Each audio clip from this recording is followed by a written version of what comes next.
ओम श्री सद्गुरुवे नमः। ओम नमो भगवते वासुदेवाय।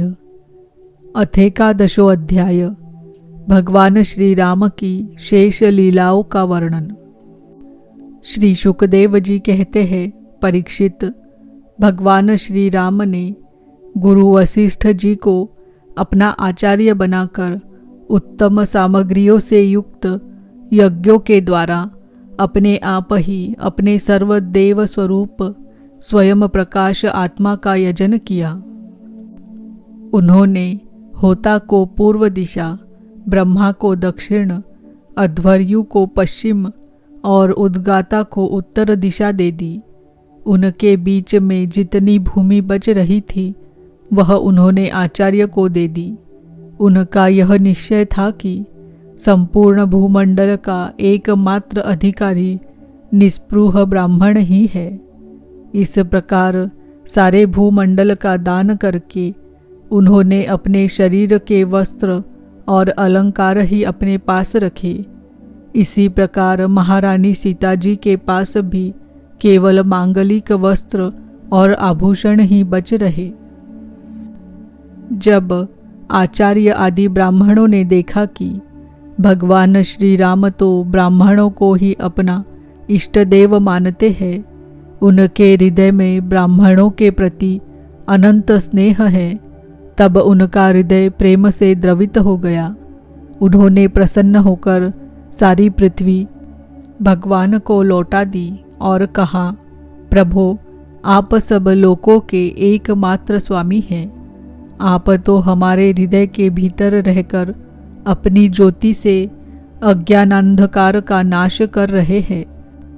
ऐसी स्थिति में भला आपने हमें क्या नहीं दे रखा है। आपका ज्ञान अनंत है। पवित्र कीर्ति वाले पुरुषों में आप सर्वश्रेष्ठ हैं। उन महात्माओं को जो किसी को किसी प्रकार की पीड़ा नहीं पहुंचाते, आपने अपने चरण कमल दे रखे हैं। ऐसा होने पर भी आप ब्राह्मणों को अपना इष्ट देव मानते हैं। भगवान, आपके इस राम रूप को हम नमस्कार करते हैं। परीक्षित, एक बार अपनी प्रजा की स्थिति जानने के लिए भगवान श्री राम जी रात के समय छिपकर बिना किसी को बतलाए घूम रहे थे। उस समय उन्होंने किसी की यह बात सुनी। वह अपनी पत्नी से कह रहा था, अरे तू दुष्ट और कुलटा है, तू पराए घर में रह आई है। स्त्री लोभी राम भले ही सीता को रख ले, परंतु मैं तुझे फिर नहीं रख सकता। सचमुच सब लोगों को प्रसन्न रखना टेढ़ी खीर है, क्योंकि मूर्खों की तो कमी नहीं है। जब भगवान श्री राम ने बहुतों के मुंह से ऐसी बात सुनी तो वे लोकापवाद से कुछ भयभीत से हो गए। उन्होंने श्री सीता जी का परित्याग कर दिया और वे वाल्मीकि मुनि के आश्रम में रहने लगी। सीता जी उस समय गर्भवती थी। समय आने पर उन्होंने एक साथ ही 2 पुत्र उत्पन्न किए। उनके नाम हुए कुश और लव। वाल्मीकि मुनि ने उनके जात कर्मादि संस्कार किए। लक्ष्मण जी के 2 पुत्र हुए, अंगद और चित्रकेतु।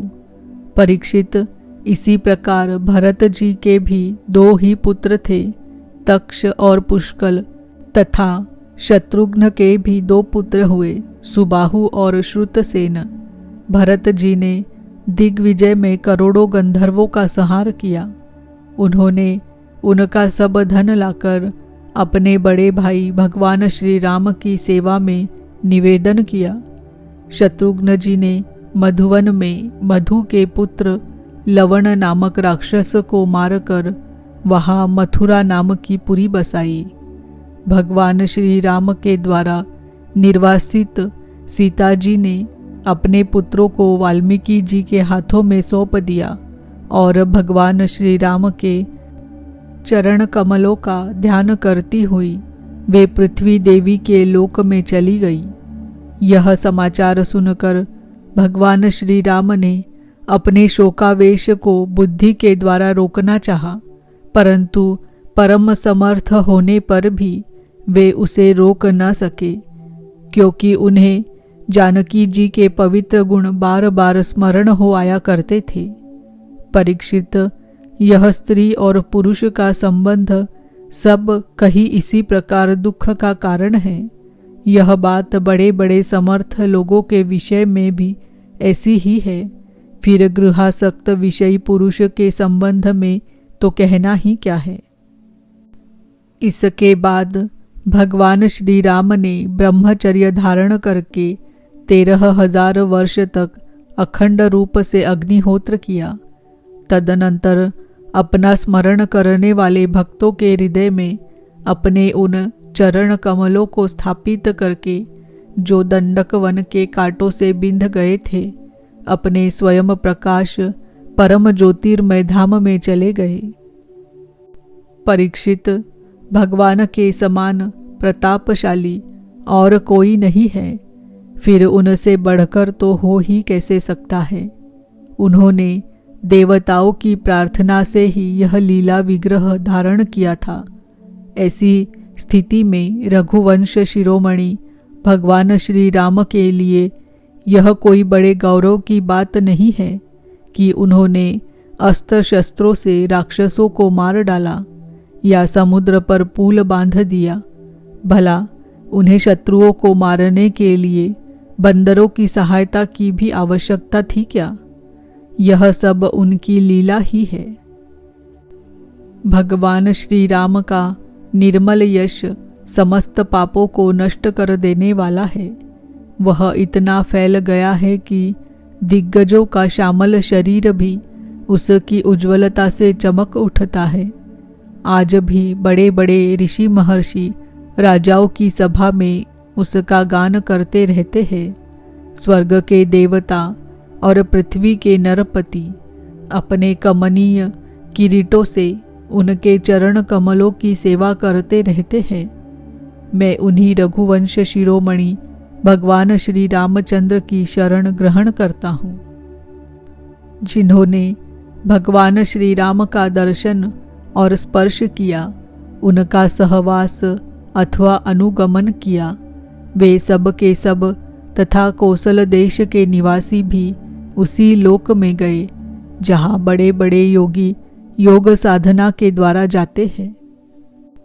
जो पुरुष अपने कानों से भगवान श्री राम का चरित्र सुनता है, उसे सरलता, कोमलता आदि गुणों की प्राप्ति होती है। परीक्षित, केवल इतना ही नहीं, वह समस्त कर्म बंधनों से मुक्त हो जाता है।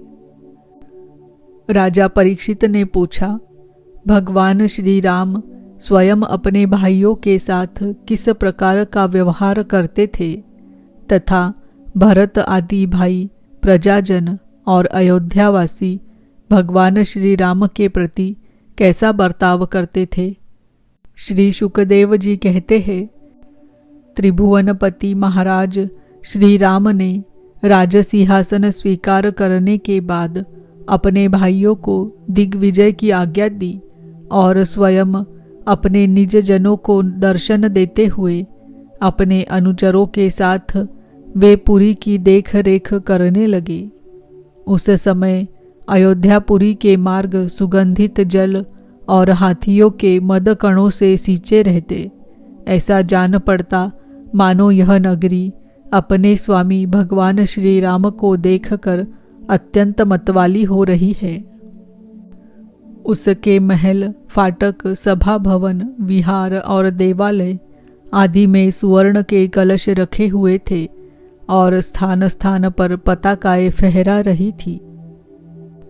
वह डंठल समेत सुपारी, केले के खंबे और सुंदर वस्त्रों के पट्टों से सजाई हुई थी। दर्पण, वस्त्र और पुष्पमालाओं से तथा मांगलिक चित्रकारियों और बंधनवारों से सारी नगरी जगमगा रही थी। नगरवासी अपने हाथों में तरह तरह की भेंटें लेकर भगवान के पास आते और उनसे प्रार्थना करते कि देव पहले आपने ही वराह रूप से पृथ्वी का उद्धार किया था, अब आप ही इसका पालन कीजिए। परीक्षित, उस समय जब प्रजा को मालूम होता कि बहुत दिनों के बाद भगवान श्री राम जी इधर पधारे हैं, तब सभी स्त्री पुरुष उनके दर्शन की लालसा से घर द्वार छोड़कर दौड़ पड़ते। वे ऊंची ऊंची अटारियों पर चढ़ जाते और अतृप्त नेत्रों से कमल नयन भगवान को देखते हुए उन पर पुष्पों की वर्षा करते। इस प्रकार प्रजा का निरीक्षण करके भगवान फिर अपने महलों में आ जाते। उनके वे महल पूर्ववर्ती राजाओं के द्वारा सेवित थे। उनमें इतने बड़े बड़े सब प्रकार के खजाने थे जो कभी समाप्त नहीं होते थे। वे बड़ी बड़ी बहुमूल्य बहुत सी सामग्रियों से सुसज्जित थे। महलों के द्वार तथा देहलियां मूंगे की बनी हुई थी। उनमें जो खंबे थे वे वैदुर्य मणि के थे। मरकत मणि के बड़े सुंदर सुंदर फर्श थे तथा स्फटिक मणि की दीवारें चमकती रहती थी। रंग बिरंगी मालाओं, पताकाओं, मणियों की चमक, शुद्ध चेतन के समान उज्ज्वल मोती, सुंदर सुंदर भोग सामग्री, सुगंधित धूप दीप तथा फूलों के गहनों से वे महल खूब सजाए हुए थे। आभूषणों को भी भूषित करने वाले देवताओं के समान स्त्री पुरुष उसकी सेवा में लगे रहते थे। परीक्षित, भगवान श्री राम जी आत्माराम जितेंद्रिय पुरुषों के शिरोमणि थे। उसी महल में वे अपनी प्राण प्रिया प्रेममयी पत्नी श्री सीता जी के साथ विहार करते थे। सभी स्त्री पुरुष जिनके चरण कमलों का ध्यान करते हैं, वे ही भगवान श्री राम बहुत वर्षों तक धर्म की मर्यादा का पालन करते हुए समयानुसार भोगों का उपभोग करते रहे। इति श्रीमद्भागवते महापुराणे पारमहंस्यां संहितायां नवमस्कन्धे श्रीरामोपाख्याने एकादशोऽध्यायः। ओम नमो भगवते वासुदेवाय। ओम नमो भगवते वासुदेवाय। ओम नमो भगवते वासुदेवाय।